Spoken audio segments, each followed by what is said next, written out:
Hello, folks, and welcome to Give Life. I am your host, meek, mild-mannered PaulAbramson, coming to you from my multi-trillion-dollar recording studio.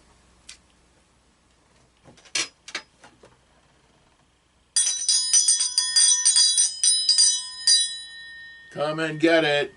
Okay, so the amazing way you can find it at thrift stores. So this is a reintroduction. So 2 years ago, so it's 2025, June of 2025 at the time when I'm recording this. I'm 67 years old, live in Indiana, USA, and I've been on the planet for some time now and hopefully have gained some experience. I'm going to reintroduce myself. Oh, well, so when I started this series, Give Life, 2 years ago in 2023, I was planning to make 20 episodes and then put them online. I ended up, let me show you what the format looked like. Took a lot of editing. I did that on purpose.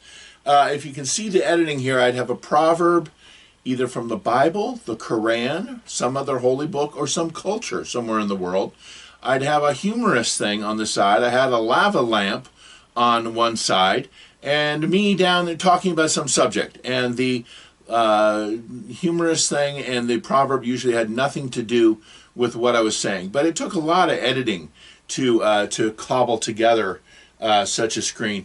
So I'm going to do, and I also have actually some blinds with a curtain that comes down, and I did that with the episodes. I think I'm just going to leave it in the raised position, and I don't think I'm going to use this chime. I love old movies. The old westerns. Do you remember that? The old westerns, the cowboys, they ring the bell, come and get it. Okay, anyway, it's old movies. I love old movies. It's one of my vices. So let me tell you a little bit about myself and introduce a couple of topics. And then I'm going to try to make these episodes shorter, and I'm going to try to stay on track. My mind jumps all around. Hopefully that is helpful because I'm able to think of ideas, okay? And so I hope the ideas that I'm able to share with you, some of them you're going to hate, and you can scream at the screen about how wrong I am. Oh, that's a crazy idea. Okay, sounds fine, but maybe some of the ideas could be helpful for us. Let's put them out there if they gain traction, if they don't. Okay, so I'm originally from the West Coast. Went to high school in Seattle, went to college in Portland, Oregon. I've lived lots of places. Let's see, I'm in Indiana now. I've been here for 20 years. Longest I've ever lived in one place, 21 years, I guess it is. I've never lived that long in one place in my entire life. Let's see, so I lived in Chicago long ago, for about a year and a half. Lived in Vermont for one summer. Lived in on Galveston Bay near Houston for one summer. Lived in Berkeley, California for 5 years, the conservative town of Berkeley. This is one of my dumb jokes. My jokes aren't very good. At least Berkeley seemed conservative to me. Bada boom. Okay, so anyway, no, Berkeley's very liberal if you know anything about America. Unbelievably liberal. I am a Bible-believing Christian. I believe that the Bible really is true. It is. Simply is. I defend at that point. And that there is so much wisdom that God has given us in the 66 books of the Bible. And we are at the end times here. We're almost at the end. We're one world government. This is 66 books of the Bible. I'll talk about that a little bit later. You have the Old Testament and then the New Testament, as they're called. 39 books in what's called the Old Testament, 27 in the New. If you've never read the Bible before and you're interested about Judeo-Christian, start with the book of John, okay? So it's about two-thirds, or about three-quarters of the way through the Bible. That's the best place to start. It's kind of a spiritual hologram. So this is an entire Bible. And if I show you where John is, right here. So you can see that you've got a very big Old Testament, the previous books, the prophets, the law and the prophets, and then the New Testament, 27 books in the New Testament, John. Now, and then if you had a New Testament, so this is an entire Bible. If you had a New Testament, it's closer to the front or the third. Let's see, let me get to the beginning of John. Here it is. if you had a New Testament, then it's the fourth book in Matthew, Mark, Luke, John. That's the best place to start. You have four Gospels. I don't want to take too long on this, but the most important part of our life is the spiritual. And so many people take it for granted. Oh, yeah, I pray sometimes, or, oh, yeah, that religious stuff, they can't all agree. Well, I've spoken to atheist groups. Okay, excuse me, for John. Here's John. Now, at the very end of the New Testament, there's three small books called 1 John, 2 John, 3 John. Those are good books. That's not what I'm talking about. I'm talking about the Gospel of John, 21 short chapters. Do not skim it if you're going to read it. Don't skim it. It's not an email where you kind of go through. Read it. Actually read it. Or, you know what, online, they actually have several of the books of the Bible. You could go to Rumble or YouTube or Odyssey or someone else. One of the other places, and type in Gospel of John, and bam, it'll come up. You could watch it or listen to it, audio format or something like that. The reason John's different, you have three what are called synoptic Gospels, Matthew, Mark, and Luke. So they tend to be in chronological sequence, okay? And then John is in a thematic sequence. That's what makes it unique. That's why many people say this is where you could or should start. Okay, so myself. I'm a Bible-believing Christian, lived in Berkeley. When I was in Berkeley, I spoke to atheist groups. I volunteered. Who are we? What are we? Why are we? Is there a purpose to life? Is the main purpose of life maximize pleasure, minimize pain? Hedonism, in other words. I would contend no. We are spiritual beings in a temporary physical shells. These bodies are physical shells that we are in, and then we go back to God for the judgment. What are you doing with your life? There's so many deceptions in this world. Okay, so I'm going to be talking about those things in coming episodes. And if you go back to the first 15, you'll see that, but I do tend to talk about a lot of things. I have to try and cut these short. I've got to just stay on topic. Okay, so now, I'm not a very good public speaker. I'm not, and I know that. As you get older, you need to kind of learn, what are my strengths and weaknesses? Well, I can answer questions. If someone's quizzing me, I'm not arguing, but discussing or debating, yes. Anyway, let's see, where else have I lived? Lived in Berkeley, Berkeley for 5 years. I kind of half lived in Pensacola, Florida for about a half a year. I lived near San Diego for a short time.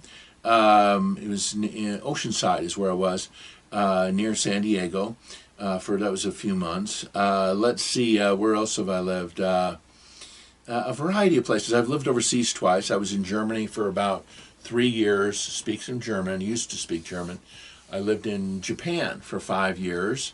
Used to be pretty good in Japanese, conversational, even doing business meetings in Japanese. I've lost a lot of my vocabulary now, but if I get around Japanese people, I start remembering words,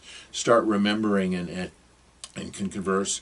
I've traveled lots of places in Asia, lots of places in Europe, lots of places in the Americas. I've driven across the U.S., I don't know how many times, 7 times? I don't know. North and south in different places in the U.S. I've driven, I don't know how many times. Lots of times. I often pick up hitchhikers, and that's interesting.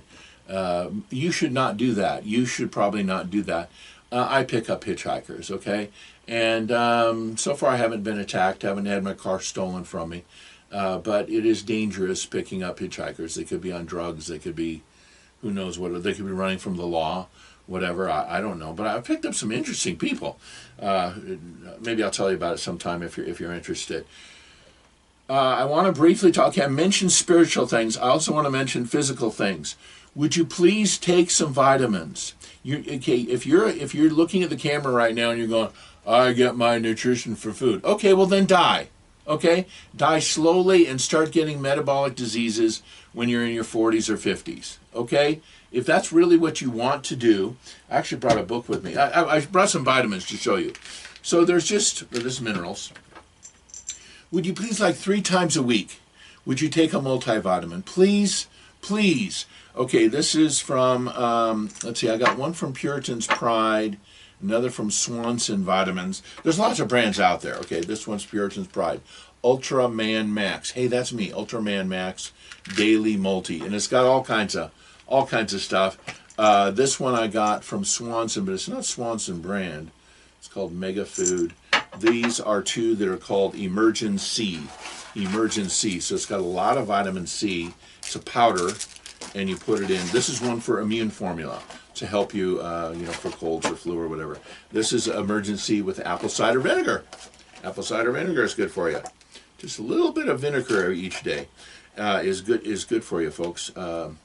We have forgotten so much in nutrition.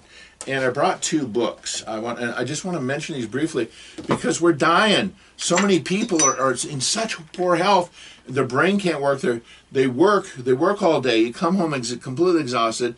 Then they play computer games or whatever, or maybe they don't. But they're just not. We're just not healthy, folks. Okay, now I meant to look. This is something I meant to look up. Let's see, where is that? Just a moment. This is a book called Ingredients. That's the title. Okay? Ingredients. By George Zaidan. Z-A-I-D-A-N. Okay? Ingredients. And he has a story in here. So many details and then you forget. You forget to do one thing. Okay, where is it? Oh, this is it. This has got to be it. Okay, patient is in the hospital. Patient is in the hospital. And here's his diet. Here, is it he or she? Let's see, 4 doctors at the University of Virginia met a patient. And it's him. Okay, so, here's what this person eats. This is the only foods this person eats. Because they eat what tastes good rather than what's good for them. Pancakes, chicken nuggets, tapioca pudding, French fries, animal crackers, vanilla pudding, and wheat pretzels. So for years, that is their diet. I'm going to read it again. Pancakes, chicken nuggets. They like chicken nuggets for whatever reason. Tapioca pudding. I like tapioca pudding, but I don't live on it. French fries, okay? Animal crackers, vanilla pudding, and wheat pretzels. So they're looking at the symptoms of this person. They decided that he may have leukemia. They're looking at the symptoms. I don't remember what all the symptoms are, but they're thinking he may have. He's got really his blood work is just way off, all kinds of problems, and he might have leukemia. And so they do a biopsy, and that's where they take. They got to drill into your bone in your thigh, and take a sample of the bone marrow. They get the bone marrow out. Oh, this is in his book. This is in the book Ingredients, if you want to look this up. Chapter 6. Okay, and that's where this is at. Although there's many examples. Okay, so again, here's his diet: pancakes, chicken nuggets, tapioca pudding, French fries, animal crackers, vanilla pudding, wheat pretzels. Okay, it's a 5-year-old kid. Now, is there anything alive in their food? Are they getting any vitamin C? Are they getting any B vitamins? Does the parents of this child love him enough to make him eat his vegetables? Did you hear what I just said? Do you love your child enough to make him or her eat their vegetables? Many don't.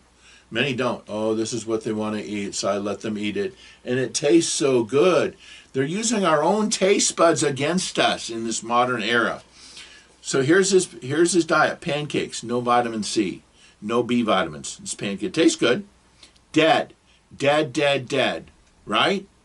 There's no vitamin C in pancakes or in the syrup. Chicken nuggets, dead. Tapioca pudding, dead. French fries, animal crackers, vanilla pudding, wheat pretzels, dead, right? Do you see what I'm saying?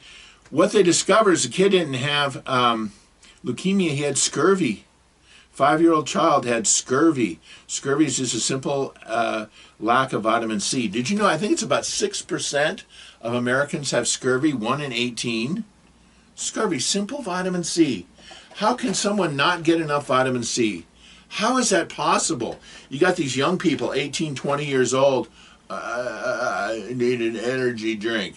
Why don't you eat right instead? Well, go to the store and buy a peach, buy a pear, buy a banana, buy an orange, and eat some real food. Drink some juice.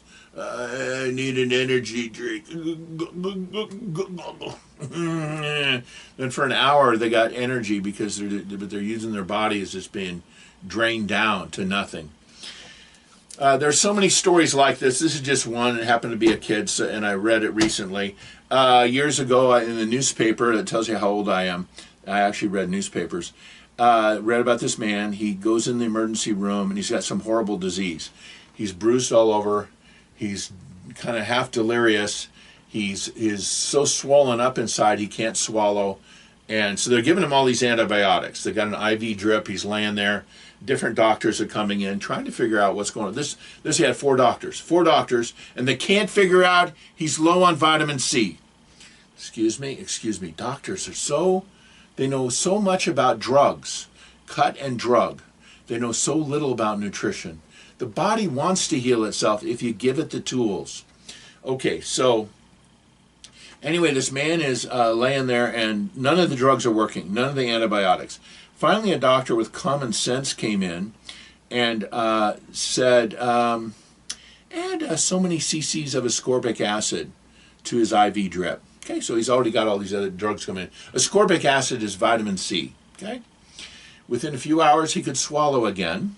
His body is starting to recover. Vitamin C, simple vitamin C. The next morning, the doctor asked him, "What's your diet? What do you usually have for breakfast?" Coffee and a donut. That's his usual breakfast. Dead. Is there any vitamin C in coffee? No. Any in donut? I'm sorry, I'm getting it. So I'm just amazed how many young people. I know a man who's about 30 years old, 32. He recently had dental work to get the rest of his lower teeth taken out. So he's 30, and he's having dentures put in. Him and his wife, I've given them vitamins before. If you don't take the vitamins, let's say 3 times a week. Don't take it every day.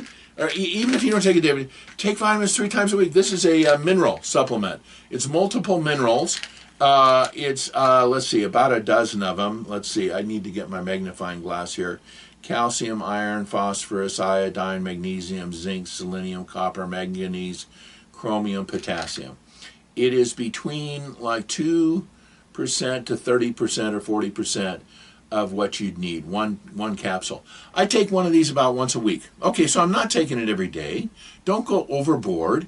But once a week I take this. And minerals, your body can store minerals. Okay, I happen to know, because I watched a video recently, I think it's magnesium has about a 1,000 hour half-life. 1,000 hours is about 40 days. So if you get enough magnesium into your system, then it's going to last some time. It will be there. You don't have to have it every single day, but it's going to be there. Does that make sense the way I'm describing this? I hope so. Okay, anyway, this guy in the hospital the next day, so he has coffee and a donut for breakfast, dead. What does he usually eat for lunch? Chili and a soft drink, a Coke or a Pepsi or whatever. Okay, chili and dead, right? No vitamin C. There's no B vitamins. Now, chili has protein, right? It has fiber, right? Depending on what kind of chili it is. Okay, excuse me. And but I mean, he's getting all this dead food. He's eating what tastes good to him rather than what's good for him, and he's not eating a variety of foods. There's so many stories like this. Vitamin B1, a vitamin B1 deficiency is called beriberi. They used to think that it was a tropical disease. No, it's just you're low in vitamin B1. Your body has to have it every day. It needs it. Now, I said minerals, your body can store it. There's some vitamins your body can't store. Vitamin C, your body cannot store it. It washes out. It's water-based. B vitamins are the same way. Some of the vitamins are oil-based. I'll stop talking about this in a minute. A, D, E, and I think K are all oil-based. So your body can store them to some degree.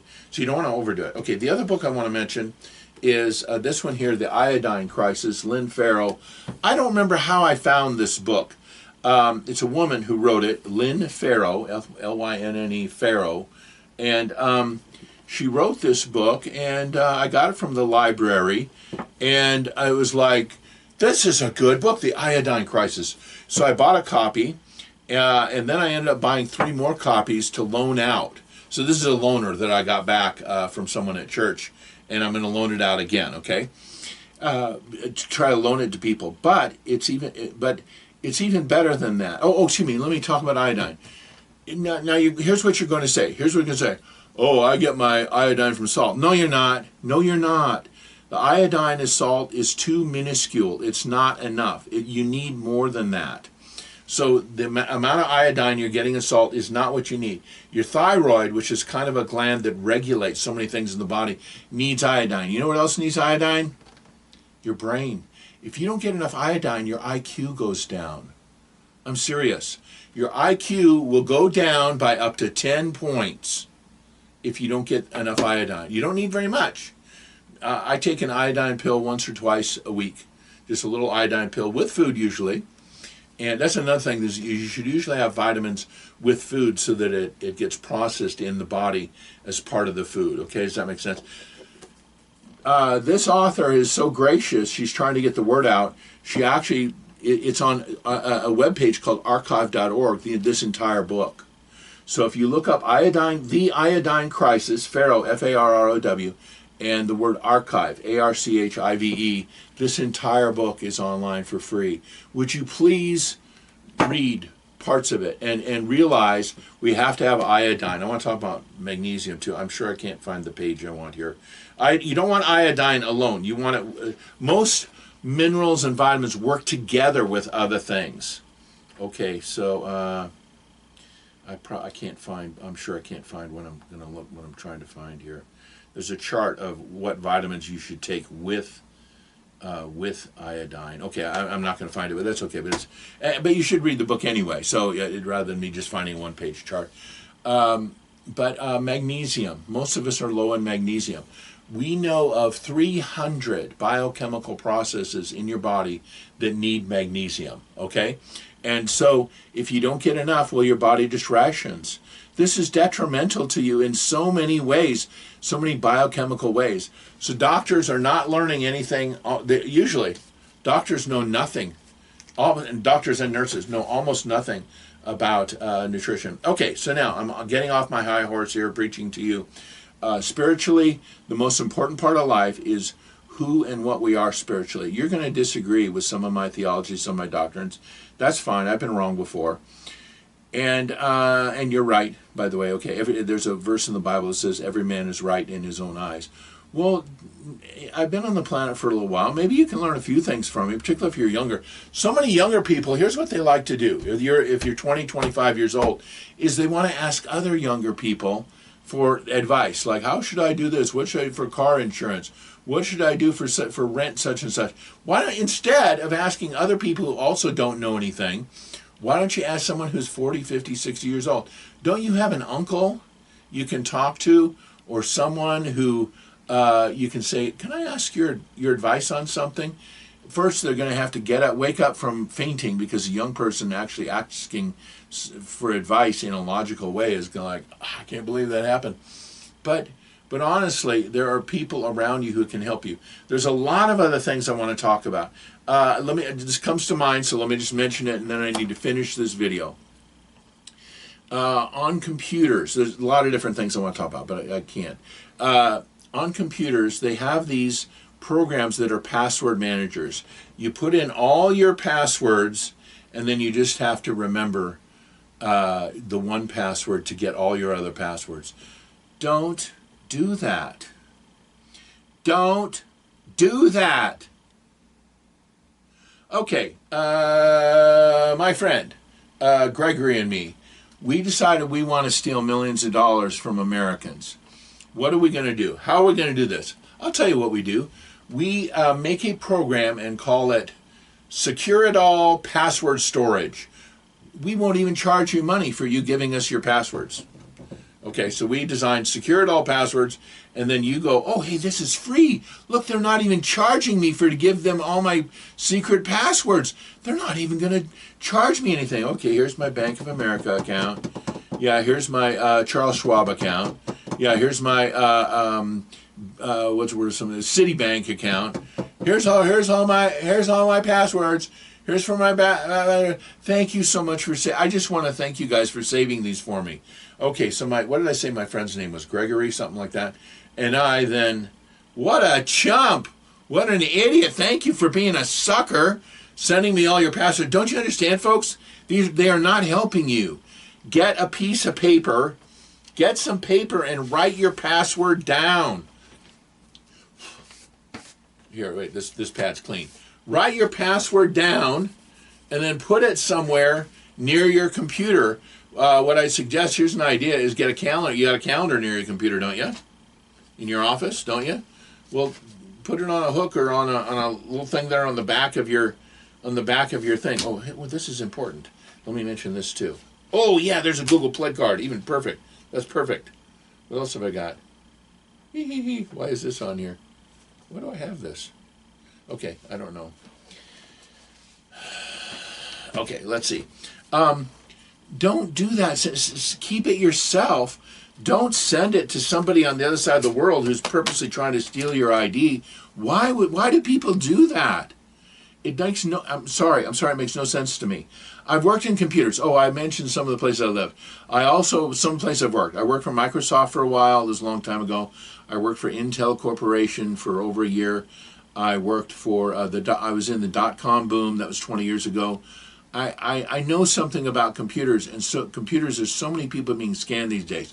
Turn off the internet. When you're not on the internet, like at night, excuse me, or during the day when you don't need your computer, why do you have it on all the time? Turn it off. I don't have a surge protector here with me, but have a little surge protector and your internet, and you turn it off. When you get up in the morning, you're going to make your coffee, click, or coffee or tea or whatever. Click, you turn your internet on, in 5 minutes it's on, right? Don't leave it on all night so that hackers can keep testing passwords and try to get past your firewall. Don't do that. Don't leave your computers up all the time. Okay, so one of the things the scammers like to do is, the last thing I'm going to talk about, is they will, you'll get a message on your screen. There's all kinds of versions of this. Your computer has been hacked. Call this number so we can steal your money. And then the person calls the number. Oh, yes, my name is Johnny, and I am a Microsoft certified technical support representative. How can I help you today? You go, yeah, I got this message on my screen. Oh, this is going to be wonderful for me. I will make a bonus. I am from Minneapolis, Tennessee. Let me tell you how I can help you. I'm sorry for the accent. I'm sorry for the bad accent. Anyway, they will ask you to connect to your bank. They will ask to connect to your computer, and people will do it. People will do it. Install this on your computer so that I can see your screen. Oh, thank you so much. I really appreciate how I'm going to scam you out of thousands of dollars. I really appreciate your being so trusting. Just because I said the words, I am Microsoft certified, even though I'm not. I'm sitting in a place in Calcutta, India, but I'm going to pretend that I'm from San Jose, and you're going to believe me and give me lots of money. And so they connect to the person's bank. They get to the person's computer. They get to their bank because the person typed in, oh, I need to get my bank here. And often they're going to give you money. Just 2 years ago, you paid $295 for a Norton security thing, but you never used it. We want to refund that money. Do you think these multi-billion-dollar companies got rich by giving money away? Okay, anyway, they'll often have you go to the store and buy Google Play cards, because what you do is you put $300 in one, $500 in another, something like that, and then you read these numbers off, the numbers on the back, you read those numbers to the guy in India or Pakistan or Russia or China or wherever he is, he or she, and then they are able to recover the money on their side, and you're out thousands of dollars, and you thought you were talking to someone from Norton or Google or Microsoft or something. So pray for wisdom, pray for protection from deceptions. Would you read the Gospel of John? If nothing else, give God a chance. I hope you find these episodes interesting, educational, entertaining. I hope that they're helpful. Give life. The measure of a man is not how much you can get. Okay? This is what I strongly believe. The measure of a man is not what you can get. The measure of a man is what you can give. In our modern society, people are hearing the opposite of what we need to hear, what we need to learn, what we need to do. We need to try to be building people up. I was talking to I'm an older white guy, if you can see that. I assume you're not hearing an audio version of this. I was talking to an older black man, a friend of mine, he's a pastor, and he was talking about wanting to be more involved in the community. And I said, you know what's really needed, brother? His name's John. And I said, I said, John, older black men who can talk to younger black men. This is needed, because I've tried. I can talk to young white guys, and I can say, you're really good at this. You could be a good manager of something, or you're good at figuring things out. You might be able to be an industrial engineer. You kind of deduce this and give people ideas. A young person, old person, this is something we can do. Now, you can't do it too much, and you need a relationship. Okay, well, there's a particular grocery store I go to. There's and I told this to John, and there was a young black man, and I see him maybe once a week. I won't mention his name because it's kind of a unique name, but I see him once a week or once every 2 weeks, and he was having a really bad day. Young man, probably 21, 22, something like that. And I say, hey, how you doing today? And he says, not good. I'm despairing. And so my motive is try to build him up, right? Build him up. Love God with your heart, soul, mind, and strength. That's commandment number 1. Love your neighbors yourself. Those are the 2 main commandments that Jesus said. Okay? You got the 10 commandments, but then later you have the 2 commandments. This is from a Catholic church, so it's the Catholic version of the 10 commandments. I'll put this up on the screen so you can see it better than how I'm holding it. But then the 2 commandments, Jesus said, you shall love the Lord your God with your heart, your soul, with all your mind, and some say with all your strength. And the second commandment is like this, you shall love your neighbor as yourself. Okay? So we're told to love, to give, to lift others up, to give life. Okay? Now, so anyway, this young man, I said to him, thank you for all your help. You're a good man. And I just want to try and build him up a little bit. I'm a white guy, so usually black young men will immediately reject anything I would have to say. Anyway, I told my friend John, an older black man, this is so needed for young black men. They need an older man to encourage them, to bolster them up, to give them ideas, to look at the man and say, you're really good at this. Have you thought about doing that for a career, something like that? And I mean, persons need that. They need building up. So much in our society is to knock people down. No, that's the opposite. Every one of us is going to go back to God. I keep telling you I'm about to end this, don't I? We're going to go back to God at the end of this life. How do you want to face God? As a failure or as someone who did what he said to do? Love God and love your neighbors yourself. So that's the introduction. That tells you a little bit about me, some of the things we're going to talk about. I hope you like my multi-trillion-dollar recording studio here. Hopefully I have enough interesting looking things that you say, that boy is a hoarder, or that boy, something's wrong with him. Whatever it is you can say. Thank you. God bless you. Have a good day.